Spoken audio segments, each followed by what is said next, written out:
La santé décarbone. Énergivore et consommateur de ressources, le secteur de la santé a désormais bien conscience de son impact sur l'environnement. Hospimedia s'est rendu dans les établissements sanitaires et médico-sociaux qui agissent pour se mettre au vert. Pour ce dernier épisode de la santé décarbone, Hospimedia s'est rendu à la rencontre de Bernard Jourdain, l'un des tout premiers chargés de développement durable nommé dans un établissement de santé. Depuis plus d'une douzaine d'années, il œuvre pour faire du CH de Niort l'un des hôpitaux les plus verts de France, mais pas seulement.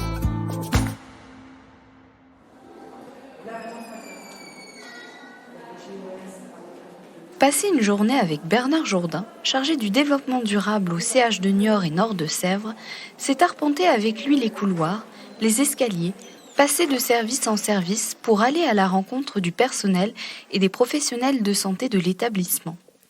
Aujourd'hui, il va à la rencontre de Delphine Launay, directrice du personnel et des relations sociales, nouvellement arrivée au CH de Niort, à qui il va présenter la feuille de route du futur agenda 2030.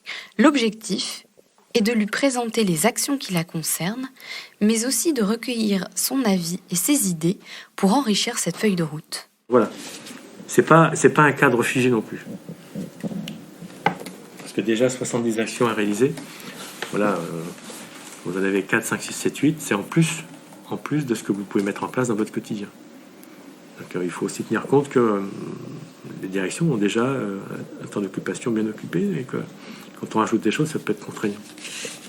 C'est mieux que ce soit déjà intégré à notre propre plan d'action, en fait. Vous voyez ce que je veux dire ? C'est-à-dire que si j'ai la même action, je vais retrouver des actions similaires dans le projet social. Du coup, ça ne se rajoute pas. Il faut que ça soit complètement intégré. Je vais sortir toutes vos actions et les actions et la définition de chaque action.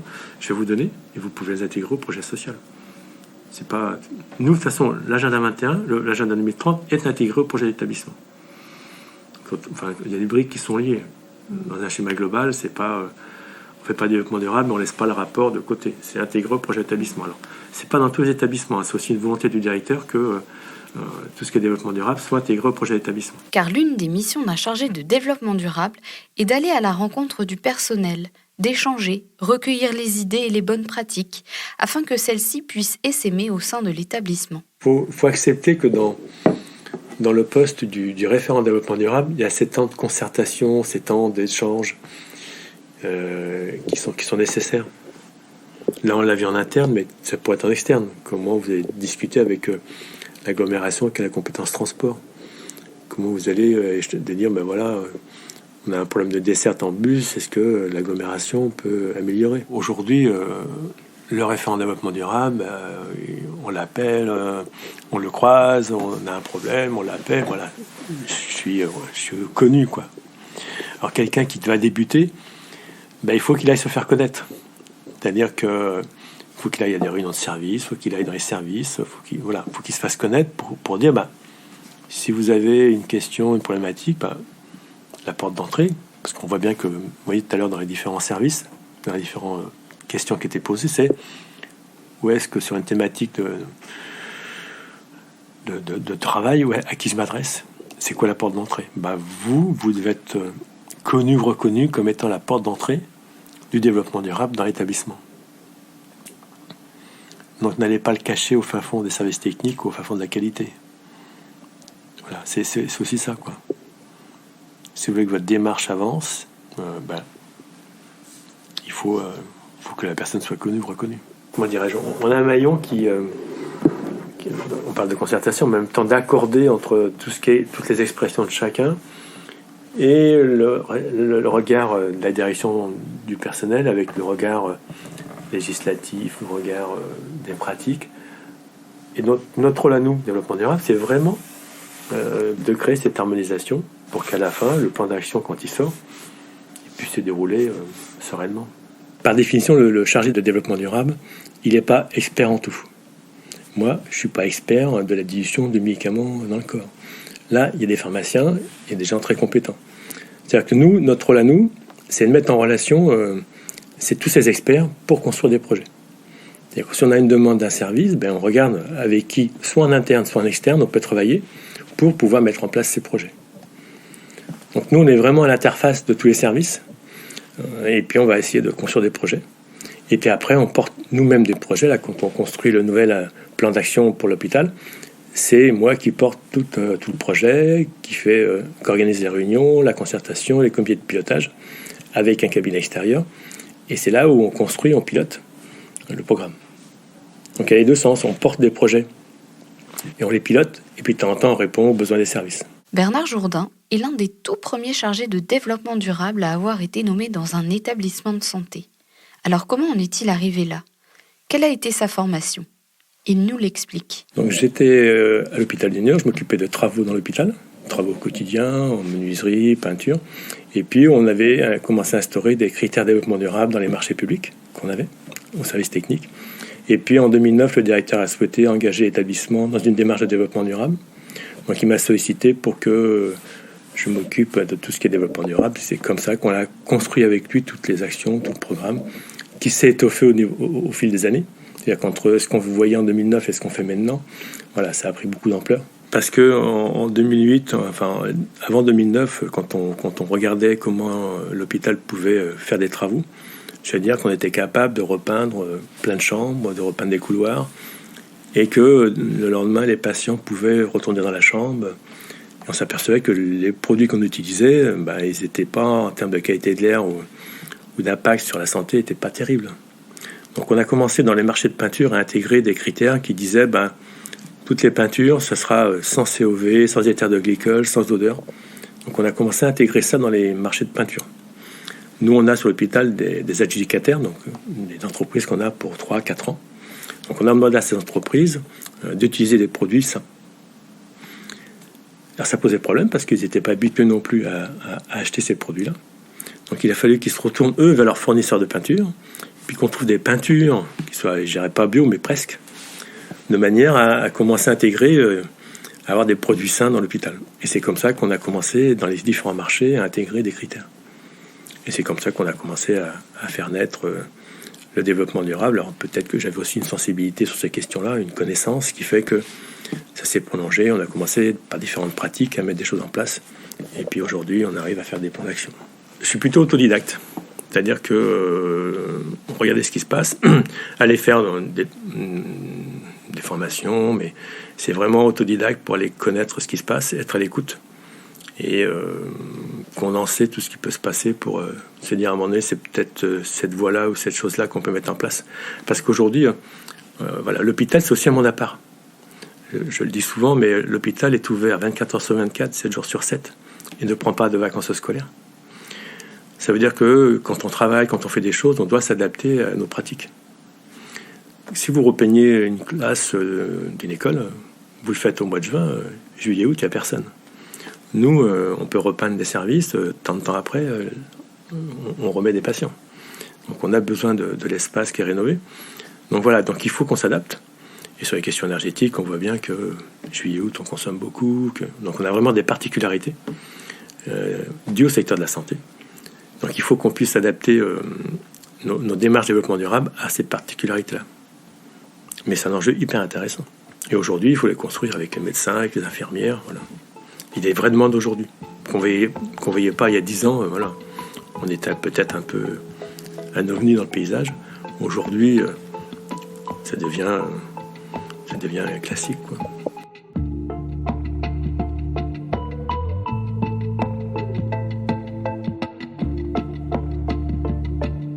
Un poste novateur, synonyme d'attractivité et qui a porté ses fruits puisque le CH de Niort fait désormais partie des établissements de santé les plus verts de France, aussi bien sur le plan du développement durable que de la responsabilité sociétale des entreprises.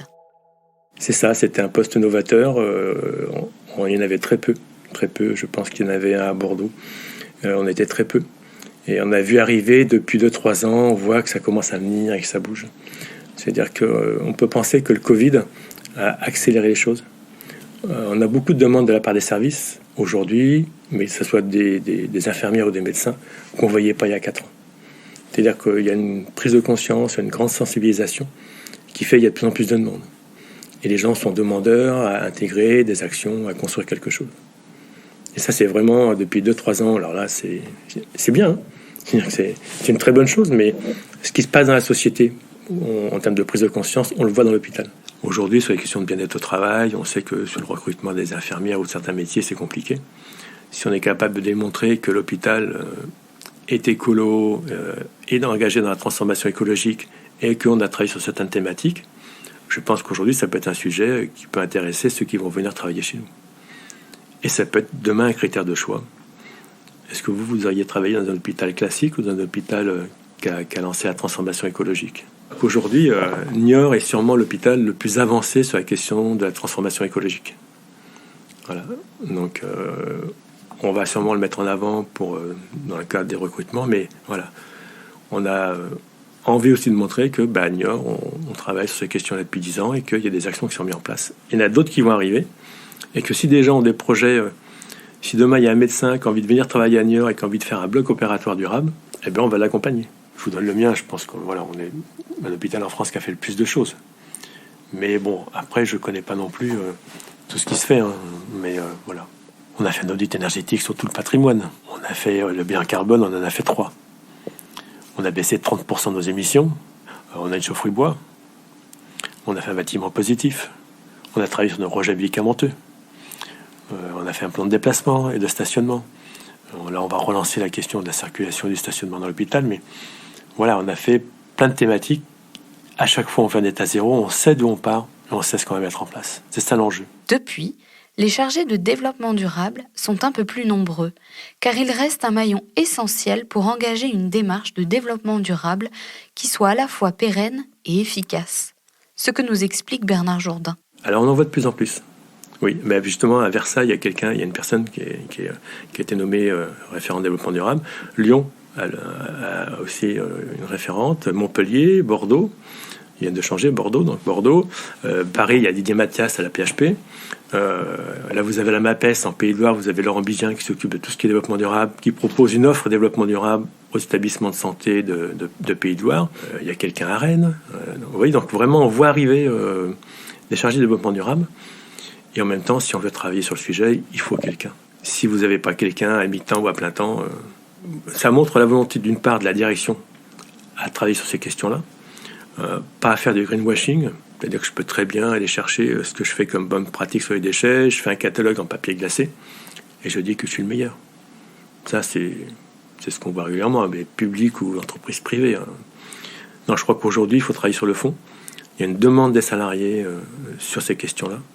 Il y a des demandes nationales qui arrivent. Il faut que le secteur de la santé prenne toute sa part dans la décarbonation et puisse prendre toute sa part dans les changements climatiques. Donc il faut des acteurs, il faut des personnes présentes, des référents qui puissent porter les sujets parce que je pense qu'il y a certains établissements, c'est à temps complet, quoi. Alors, forcément que la taille de l'établissement va jouer. Tous les établissements ne peuvent pas avoir un chargé de développement durable. Peut-être qu'il peut y avoir quelqu'un à mi-temps. Mais si dans un établissement, vous n'avez pas un référent, celui qui est connu par les services, à qui on va poser des questions, à qui on va avoir envie de donner des projets, les gens ils vont faire des choses dans leur service à petite échelle. Le but, c'est que ce qui se fait, par exemple, en pédiatrie, puisse être connu dans la psychiatrie et inversement. Il faut faire le lien, on fait le lien entre tous les services, toutes les actions pour partager. Mais si vous n'avez pas de référent, sur quoi vous vous appuyez? Voilà, donc il faut, je pense, un référent. Dans les grands établissements, il faut qu'il soit rattaché à la direction pour pour porter les projets. Et je pense que c'est comme ça. Et puis, vous identifiez une personne, vous faites connaître qu'il y a un référent. Et là, ce référent, il reçoit les appels, il reçoit les mails, comme quoi il y a tel projet, telle envie de faire telle ou telle chose. C'est le pilote du développement durable. Donc, vous rencontrez la direction qui vous donne ses envies sur quel sujet travailler. Des directeurs qui peuvent vous dire, tiens, je vais mettre en place un tri des déchets, comment on s'organise. Et puis, vous avez des services qui vous sollicitent parce qu'ils ont des actions spécifiques à mettre en place, comment on peut les accompagner. Ou vous avez un problème de stationnement sur l'hôpital, qu'il faut aussi interpeller l'agglomération qui a la compétence transport pour que l'hôpital soit plus desservi avec les bus. Donc là, vous pouvez faire cette interaction avec des acteurs intérieurs et extérieurs. Et après, on va chercher les acteurs avec qui travailler pour monter et réaliser les projets. C'est aussi ça qu'il faut penser, c'est que le chargé de développement durable ne va pas tout faire tout seul. Donc on va chercher en interne des acteurs et on va construire avec eux le projet. Si sur les déchets, c'est la direction des achats logistiques qui a qui aujourd'hui a la compétence déchets, entre guillemets, on va travailler avec elle sur un projet et comment on avance. On est vraiment au milieu, fait l'interface avec plusieurs acteurs. C'est ça qui est intéressant. Dans sa volonté de rester toujours un établissement novateur, le CH de Niort, avec l'appui de la direction générale, a décidé de passer à l'échelle supérieure, avec la finalisation de son agenda 2030. Aujourd'hui, on est en train de construire le premier agenda 2030 pour un établissement de santé. Donc avant, on faisait ce qu'on appelait des agendas 21. On tirait ça des collectivités. C'est le même principe, sauf qu'aujourd'hui, on l'applique à l'agenda 2030. Et donc, pareil, état des lieux. Donc, on a évalué l'ancien agenda 21, voir ce qu'on avait fait. On a concerté avec les salariés pour savoir qu'est-ce qu'ils souhaitaient mettre comme action dans le futur plan d'action. Donc, aujourd'hui, on a fait une enquête en interne. On a fait des groupes de travail. Et aujourd'hui, on a quasi finalisé le plan d'action. Et là, on a un prochain comité de pilotage le 24 novembre qui devrait valider l'ensemble du plan d'action, l'ensemble du projet. Et après, on rentre dans une phase de communication qu'on est en train de préparer. Et on travaille sur des supports de communication pour diffuser à l'ensemble du personnel tout le plan d'action de l'hôpital pour 2023-2027. Donc, c'est-à-dire que vous avez un guide avec à peu près 69 actions à dérouler pendant 4 ans. Ce qui fait que chacun va pouvoir s'emparer. Chaque direction aura un classeur avec tous les éléments, toutes les fiches actions, et ils auront à dérouler tout ce programme. Enfin, notre rôle à nous, c'est de ne pas construire un projet qui soit idéal mais irréalisable. On va être dans le concret, un nombre d'actions restreint, déroulé sur 4 ans. À la fin, on dit on a fait 95% des actions, et on dit aux gens d'établissement, on vous avait dit ça, on a fait 95%. Ces deux-là, la réglementation a changé, on n'a pas pu les mettre en place, et maintenant, on va construire l'avenir. On recommence. Donc, on relance, et on reconstruit, et on avance. C'est vraiment une dynamique continue, et une dynamique qui crée d'autres dynamiques. C'est vraiment ça qu'il faut mettre en place dans un établissement. C'est pas faire du one-shot, en disant je vais repeindre l'hôpital en vert, comme ça, je serai écolo. Non, c'est comment on construit, qu'on s'assure, qu'on solidifie, et on recommence. Et à un moment donné, cette dynamique, elle prend. Et les acteurs, ceux qui sont déjà là depuis quelques années, ils sont dans la dynamique. C'est vraiment... Alors, on est sur du long terme aussi, parce que nous, c'est depuis 2009. Mais on sent que c'est installé, qu'on peut discuter, qu'on peut créer. À chaque fois, on fait un état zéro, on sait d'où on part, et on sait ce qu'on va mettre en place. C'est ça l'enjeu. Si vous voulez faire du développement durable, lancez un questionnaire au sein de l'établissement, regardez ce que vous faites déjà. Ça vous donnera de la matière première sur déjà des pratiques qui sont déjà existantes, et peut-être que vous n'avez pas connaissance.